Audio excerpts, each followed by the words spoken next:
Hello friends, welcome back to my channel. আশা করি সবাই ভালো আছেন, সুস্থ আছেন।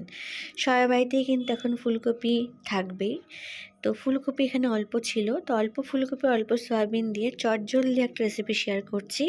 বাড়িতে এরকম যদি থাকে, ধরুন সব সবজি নেই, অল্প ফুলকপি আছে, একটু সয়াবিন আছে, এটা কিন্তু অবশ্যই বানিয়ে দেখতে পারেন। ফুলকপি আর সয়াবিনটাকে আমি গরম জলে ভালো করে ভিজিয়ে রেখেছিলাম, বা আপনারা হালকা ভাপ দিয়েও ফেলতে পারেন। ফুলকপিটা একটুখানি জল দিয়ে ফুটিয়ে ফেললে কী হবে, পোকামাকড় সব বেরিয়ে যাবে এবং খেতেও কিন্তু ভালো হবে। তা আমি এখানে কড়াইতে সর্ষের তেল দিয়ে ফুলকপিটাকে আমি একটু হলুদ দিয়ে হালকা করে ভেজে নিচ্ছি। চাইলে কিন্তু আপনারা ছাকা তেলেও এটা ভাজতে পারেন, কিন্তু আমি এখানে ছাকা তেলে ভাজবো না, আমি এখানে অল্প তেলেই ভাজছি। তো এখানে ফুলকপিটা ভাজা হতে হতে একটা মশলা রেডি করব। নিচ্ছি এখানে আদা, কাঁচা লঙ্কা আর টমেটো। আর দেখুন এখানে ছোটো ছোটো করে আলু কেটে নিয়েছি। প্রথমে আদা কাঁচা লঙ্কাটা ভালো করে থেতো করে নেব, পরে টমেটোটাকে থেতো করব। আদা কাঁচা লঙ্কা থেতো করতে করতে কড়াইতে সর্ষের তেল আর গোটা জিরে ফোড়ন দিয়ে দিয়েছি। সুন্দর একটা স্মেল বেরিয়েছে। তারপরে এর মধ্যে অ্যাড করে দিচ্ছি আদার কাঁচা লঙ্কার পেস্টটা।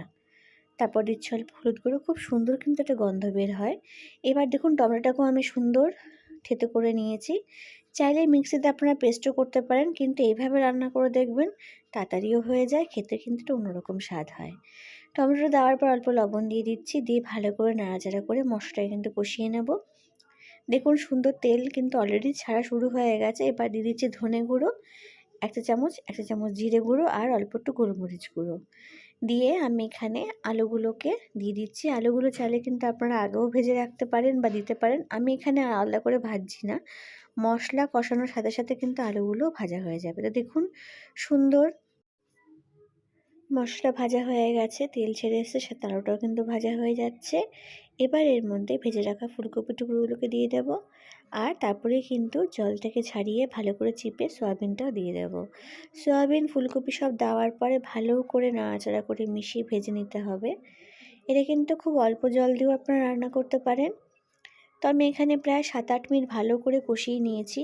তো ভালো করে কিন্তু ভাজা মতো হয়ে গেছে সব কিছু। এবার এর মধ্যে একটুখানি জল অ্যাড করব, যেহেতু হালকা গ্রেভি আমি রাখবো। জলটা অ্যাড করে এটাকে 7-8 মিনিট ফুটিয়ে নেব, আর কাঁচা লঙ্কা অ্যাড করেছি, তাহলেই কিন্তু রেডি হয়ে যাবে।